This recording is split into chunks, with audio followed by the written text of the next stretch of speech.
What's happening, everybody? It's Sean with Reactions to the Classics, and today we got a reaction to Blind Guardian Top 10 Songs, brought to us by a friend, longtime supporter and patron of the channel, River. Thank you to River. Thank you to all the patrons who make this thing go. If you'd like to support us in any way, check out that Patreon link below, or the Patreon link on the end screen. I say it on every video.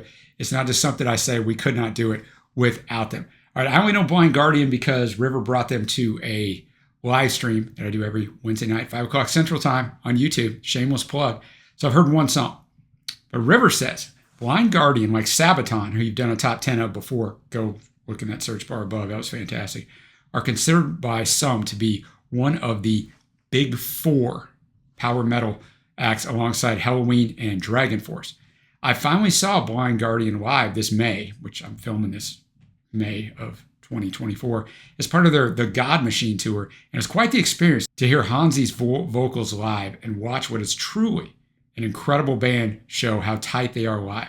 I went through their whole discography and picked some personal favorites, many of which are also live staples at their shows, as any fan of the band will know when they get through the list. All right, I did a lot of background, but I've got it all condensed down for you. Blind Guardian is part of the German heavy metal scene that emerged in the mid-1980s and were formed in 1984 in West Germany. You know you were formed a long time ago if the word West is in front of Germany, right? It's been a long time. They've been around forever. In 1987, they changed their name to Blind Guardian and released their first album, Battalions of Fear, in 1988.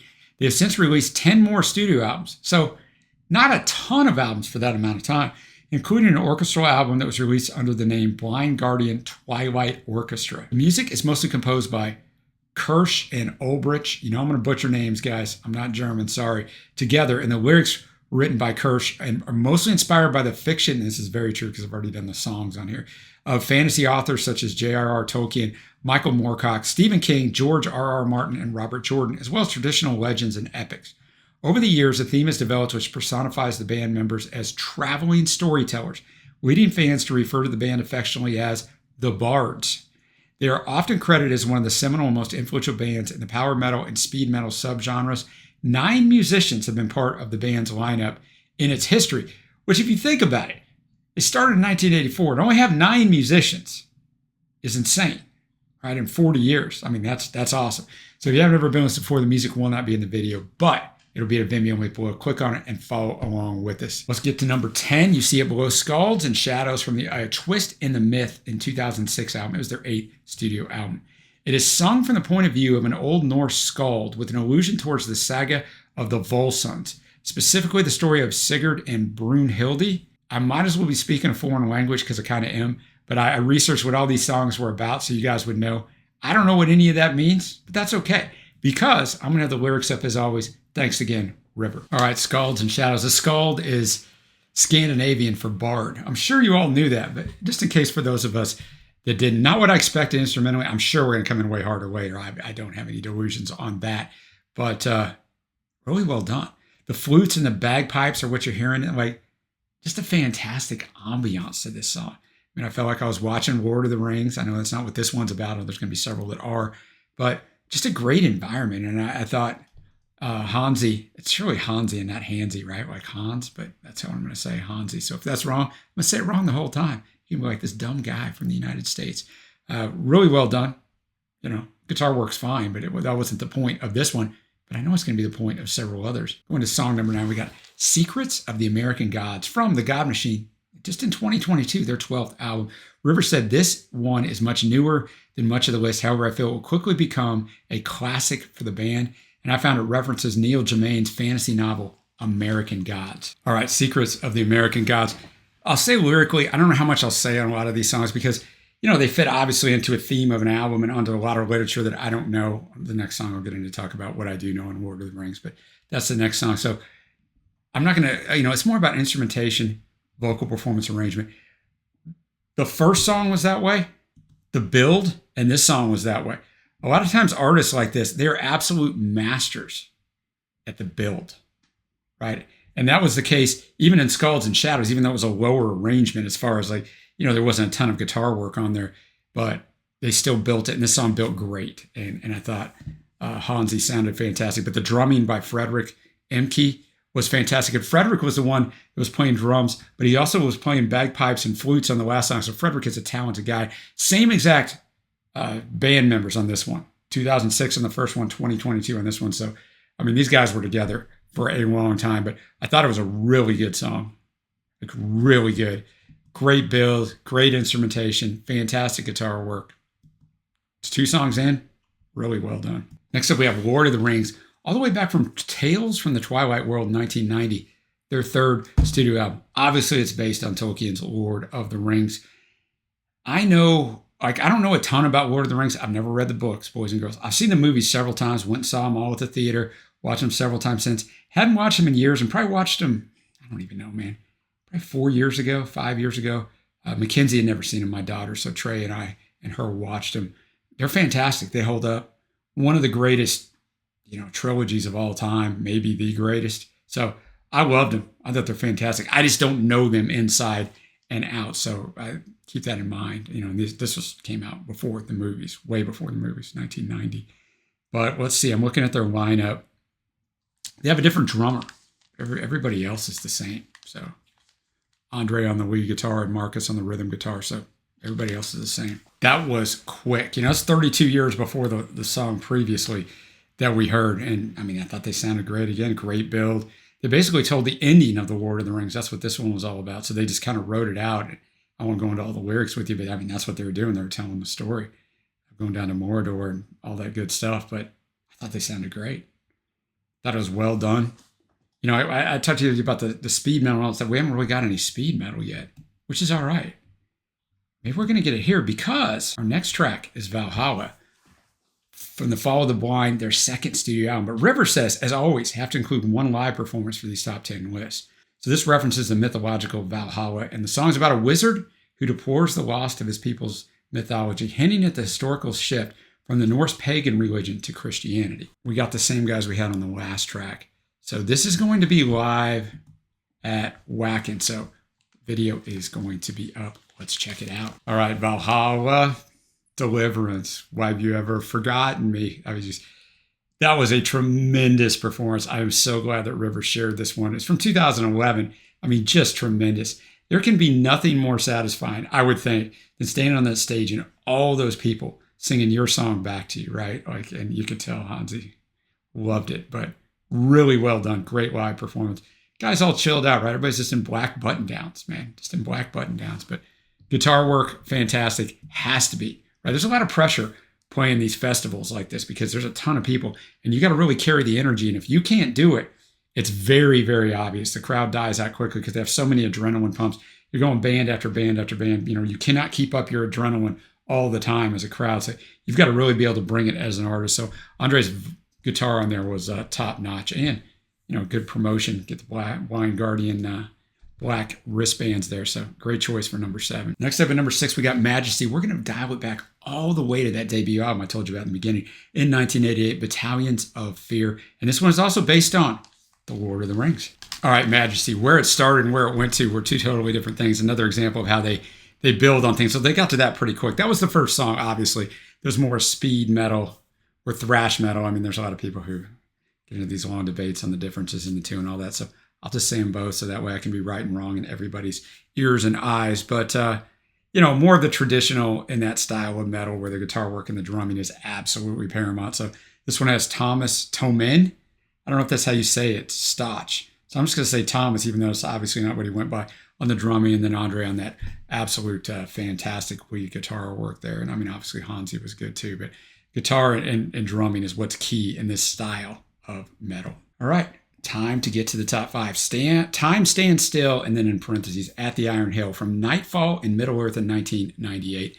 River says this is off what may be their best album, and the only album I'll be pulling from more than once for this list. That tells you how good the albums are, though. And I found the album retells the events in the Silmarillion, which is also a Tolkien thing. The song is about Fingolfin riding to the gates of Angband to challenge Morgoth to a duel.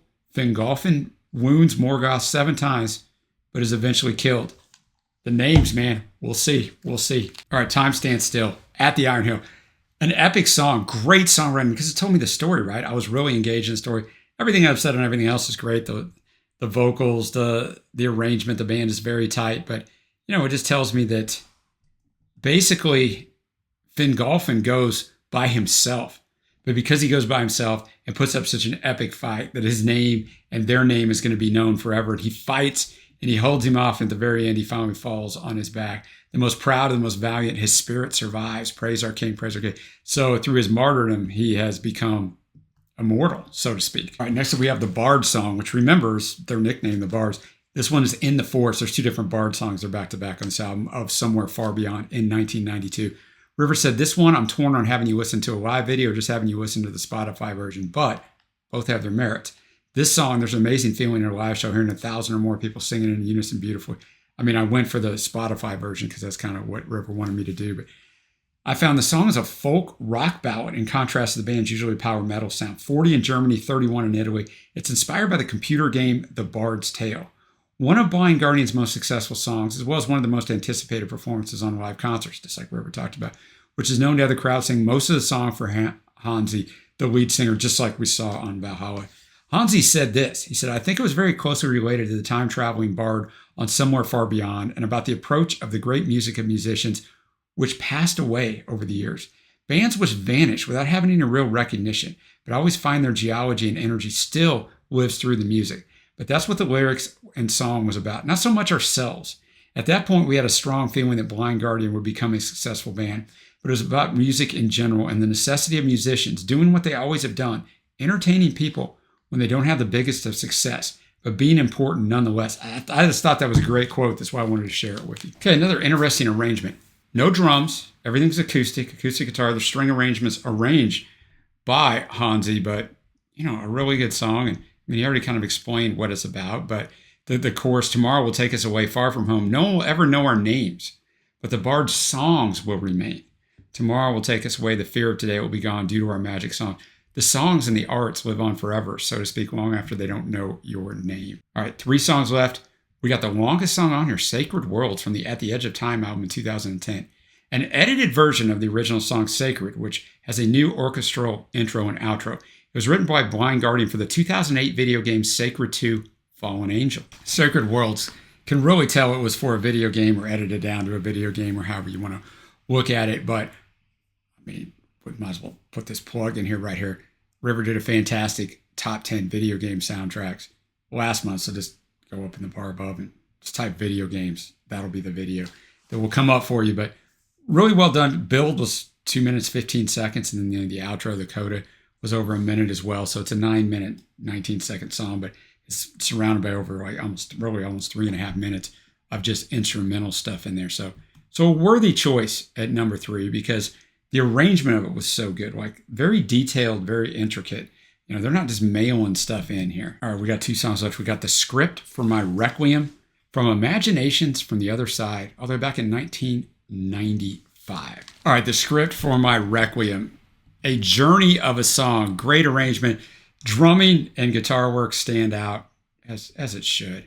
I mean, Hansi's vocals are good too, but the story is fantastic. And I mean, you know, looking over the lyrics, it's basically about like a guy returning from the Holy Lands, right? Like a crusader. It's kind of spurred on by the need to find his holy grail. And he sins kind of against God and men. He kills innocent people. And now he's kind of wearing that, you know, the scars on his back physically, but also mentally from doing those things. But, you know, great story that roped you in from the start. Well, all right, we're there.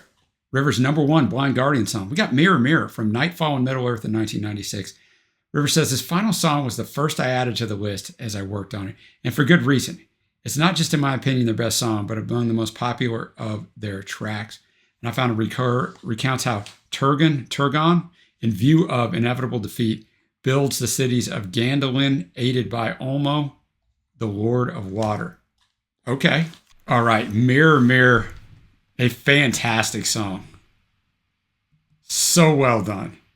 You know, when actually Andre and Hansi have both are credited with lead vocals because so much of it is sung in harmony, which is just fantastic, man. Tells another epic story, as you would well expect. But I don't have a lot else to say about it because I've already said how great everything is that they're doing. But I did think the harmony vocals throughout, not just really on the chorus, but in a lot of different places, was a nice touch. And now we're going to get to my favorite tracks. Honorable mention, Secret of the American Gods, Time Stands Still, At the Iron Hill, the Bard song, that great acoustic, and the script for my Requiem. could have been a fave. I guess I'll go honorable mention there. My faves are going to be Scalds and Shadows, the number 10 song. This last song, Mirror Mirror, the number 1 song. And then Valhalla, I don't know if it's because it was live, but it definitely influences you, but a great song as well. So what are your favorites down below? What else should be on this list that wasn't? But a shout out to River for putting this together. I say this all the time on top 10 lists. They're so hard to do. It's easy to come in on a comment, and I want you to and say, man, I think this should have been on there. But then when you go to make your own top 10 list, like cutting the last 2 to 4 songs is usually, it's just so impossible. It's like, I don't know what to do here. So River has always did a fantastic job. And until next time, guys, I will see you.